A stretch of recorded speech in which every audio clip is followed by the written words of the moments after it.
Concord here. Today we're discussing vinyl records that are secondhand and don't cost a lot and most importantly sound great. My guest today is my wife who loves to research her vinyl records and find who's behind the mastering and where they have been pressed. She loves finding secondhand vinyl records that are great finds and most importantly sound great.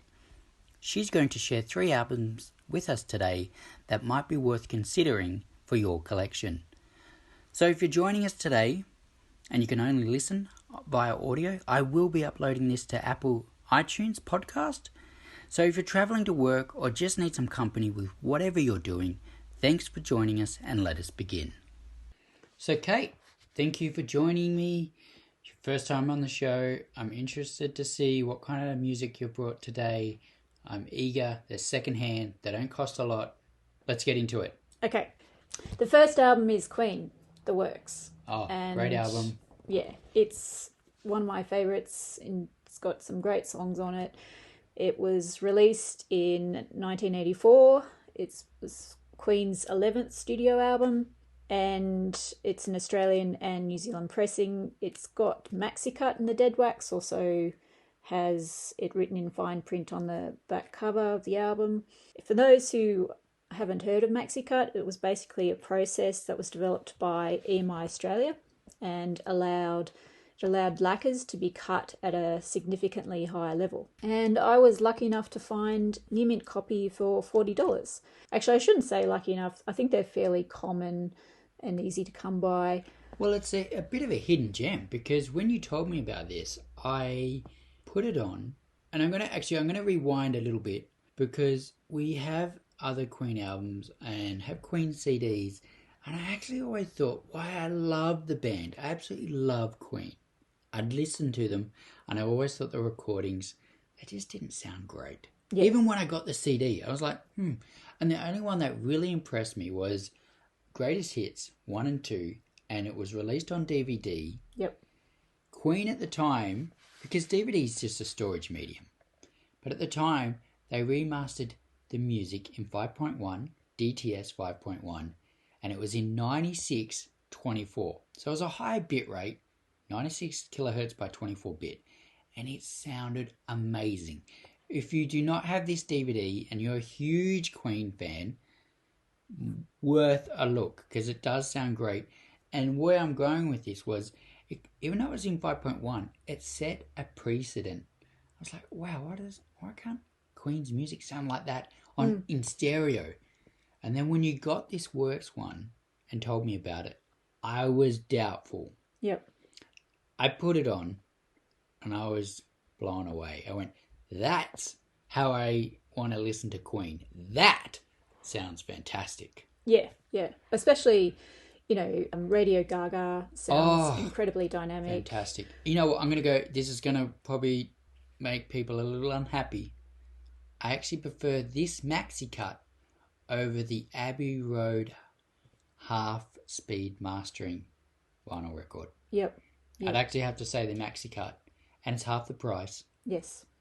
And it sounded great. Yeah. And that's actually the one I go for. So if I'm going to listen to Queen, I don't get the Abbey Road remaster version. I get the Maxicut version. It's definitely my go-to as well.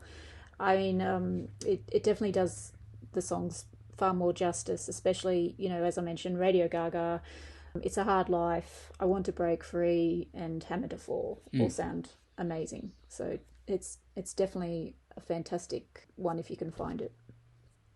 So worth getting if you're a bit of a Queen fan. In our opinion, it sounds fantastic, and I have listened to that one. I know it's all subjective, but I really like that. And I'm glad we're talking about it today because I was going to do a separate video on this Maxicut version of Queen, The Works. But you brought it up today, so that's fantastic. That's really great. Yep. So what's your next one? So I'm on a bit of an 80s kick. Nothing wrong with the 80s. Nothing wrong with the 80s. This video because, all 3 are from the 80s. So this second album I wanted to talk about is INXS The Swing. It was released in 1984. I was only in year 4 by then, so I'm showing my age. That's okay, I was in kindergarten. Yep. And it's INXS's 4th studio album. It's an Australian pressing, and in my opinion, I think this sounds amazing. And one other cool thing about it is it has a gatefold jacket. Oh, yes, I remember you showing me this, and I thought, wow, that's actually pretty cool. I really like it because it's got the inner sleeve basically matches the cutouts within the gatefold, and it's really, really cool. Anyway, little gimmick for me, but I quite like it. Yeah, as I said, it's a really incredibly dynamic sounding record, kind of new wave synth bass.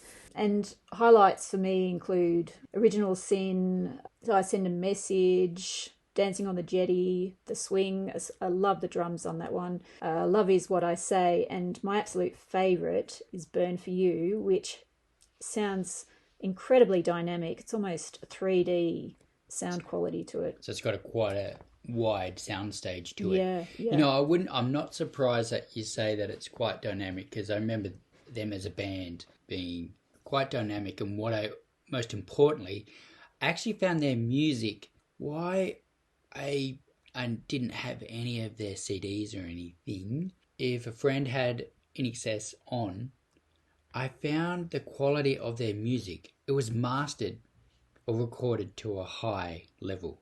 Yep. You couldn't help but sort of go, you know what, turn that up. It sounds pretty good. Because you get some bands, they sound great, but the recording's just not great. And it doesn't matter what you do to it. The original just doesn't. But I've always found you get artists out there where their music's just recorded at a high level. And I found that with INXS. I haven't listened to this album, but I'm just generalizing with their music. It is recorded to a fairly high standard. And I wouldn't mind, I'll have to sit down and have a listen to that album. But I'm not surprised that you're saying it's quite transparent. It has a wide sound stage and is quite dynamic. I heard it from the kitchen, so you had it, you had it up quite loud. For some people say, with vinyl records, the bass is missing there, but not with INXS. It sounded quite punchy. Yeah, it had quite a bit of good low end. Yeah. I think it just sounds fantastic to me, and it's a really energetic record, so it's a good one to have. And it does, again, like Queen, it doesn't cost a lot. It's secondhand. It's been out for a long time, and probably worth having a look. And we'll leave all the details in the description below, the barcode, all the information you might need. So if you do have to look it up, we'll make sure we leave that in the description below. So what is your third? Okay, so I'm going to finish with the Rolling Stones' Tattoo You. Now, I'm going to have to ask you this. Did you see... Actually, this is a good test. Does my wife look at my YouTube videos? Did you see my review on this? Yes, I did see your review. And yeah, I agree. Your review, you were having a shootout between the Bernie Grundman cut. Yes. And this Maxicut. And you know what? I'm taking a bit of your airtime at the moment, and I'm going to come in and say, and please correct me if I'm wrong, because it's all subjective, how we listen to our music and what we think. I found the Bernie Grundman one. I listened to that first. Then I went to the Maxicut, and then I could get a good comparison. I found the Maxicut. I felt like I was in the recording studio. It was quite lively. And just a tad, a little hot. Maybe a little bright. It's definitely but not to the point where it was like, oh, that's too bright where it's coming across thin. I just found it, I was like, okay. Went back to the Bernie Grundman one again. The Bernie Grundman mastered album was quite balanced. Yeah. Wasn't as dynamic, but the vocals, everything was all balanced, nice. I was like, I can see why people would like that one. Yeah. And I know this sounds silly, where, all albums, music, it's all subjective. But I found this one, it really is down to personal taste. Yes. And I couldn't make my mind up on it. And even in my video, I couldn't. I was like, I think I like the Maxicut. Having gone back since doing that review, I'm going to go with the Maxicut. I actually found it more lively. I felt like I was in the recording studio. The vocals, they might take a little bit more of a back step on the Maxicut version, and the acoustics come across a bit more heavily. Yep. But it's not distracting. Yeah, I mean, look, either way, you can't go wrong. The Bernie Grundman cut sounds quite... it does, sounds exceptional as well. Yep. It's not like the Maxicut is leaps and bounds. I think Maxicut just edges out the Bernie Grundman cut, in my opinion. But either way, you can't go wrong. I was lucky enough to pick up this Australian New Zealand pressing for $30. This Maxicut is a bit of a hidden gem, Yeah. isn't it? The process, and they've sold the machines. One of them, I believe one of them, I did a little bit of research, one of the Maxicut machines is now, I believe, happy to be wrong, is at Film and Sound Archive. Film and Sound I'll Archive. have to go check it out. Is there. They actually have one. I wonder if they'll pull it out now that vinyl's become... Sony EMI might say, look, can we get that back, please? Yeah, I know one of them is at the Sound... Whether it's on display, I'm not sure. Right, yep. National Sound Archive do have one. I wonder what percentage of the Maxicuts sound good. I wonder if that, because we're 2 for 2. Rolling Stone sounds great.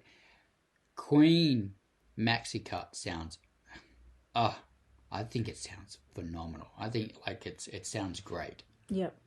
I wouldn't mind getting another Maxicut. It's a bit of a hidden gem, isn't it? Oh, I think a lot of Australian pressings are hidden gems. We hear a lot about, UK originals and... the American and the Japanese. Yeah. And they're all great pressings, but there's also other countries that were doing great pressings as well. And it's just sort of looking at these different pressings. A lot of people do comparisons with Beatle records. Yes. The Beatles records that were released in Japan, the Beatles records that were released in America, UK, and sometimes it's good to get that comparison to find out, and if you're an avid fan of that band, you want to try to get the best quality if you can because you love the music. Yeah, and it's a lot of fun too. Yeah, it is. Just to finish off, so I think the best sounding songs, in my opinion, from Tattoo You include Start Me Up, which is a classic, Slave, and I loved all of side 2. It's got some great songs, in particular, Worried About You, Heaven, and Waiting on a Friend. It's funny you mentioned that because I'm not a huge Rolling Stone fan, as you know. And when I was listening to this, and when I go in to listen to something, even if I'm not a huge fan, I have to keep an open mind. Otherwise, there's no point in me reviewing it. Then you're going in with a preconceived idea, and it's pointless. And I went to side 2. It's funny you should say that, because there's a few songs on there that I hadn't ever listened to. And I went, oh, that song's quite catchy. Yeah. And I was enjoying the album quite a bit. And the music sounded great. And then I got to listen to it again when I went back to the Bernie Grundman. Yeah, I had quite a bit of fun, and it's good finding albums that you haven't listened to. You might know a couple of their songs, and then you find out there's some other gems on there as well. But I will have to go back to INXS, have a listen to that. So are there other albums because I know this is your thing. You come to me and say, this was mastered by this person. Doesn't cost a lot. And so the other albums... I was lucky enough to come across a copy where the box was still in pretty good condition, which is box set. It's a Beatles collection. It's a BC 13 Australian release from 1978, and really, really happy with it. So I'm still going through and listening to it. But how many albums in that box set? Or how many vinyl records, I should say, in that box set? Well, it's 13 albums, but there's 14 LPs, so the White Album is a double LP. So it's actually a UK box. I think the first 2,000 sold were UK made boxes, but with Australian pressings. Right, that's interesting. Yeah, and the vinyls were unplayed, so it was a really good find. Far out. That is a really good find. If you find a seller... it's the same when I buy comics. Find a seller because they all have different grades for what they think is near mint. Near mint to me is it's brand new. Yeah. It hasn't been touched. It's new still. Yeah. Someone else's near mint is not that. And so when you find a vinyl record or a book or whatever it is, if you find a seller that's what near mint is, and you're finding some gems, stick with that seller and get those. Because I had someone saying in excellent condition, hardly any scratches, and I got it, and it was a piece of shit. Yeah, it's And I was really like, what the heck? frustrating when you get a record that you've bought online and it's not up to the same standard that you would equate near mint to. And Yes. as you say, if you find a seller that is reliable and accurately describes the condition, Yes. and the more the more in the description, the better, and even down to whether or not it includes any posters or postcards or what have you, like depending on how serious a collector you are.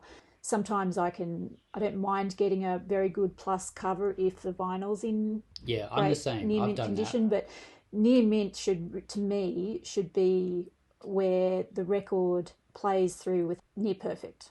Yeah, that's right. I agree. I think I had a Led Zeppelin Mothership. Records were in perfect condition.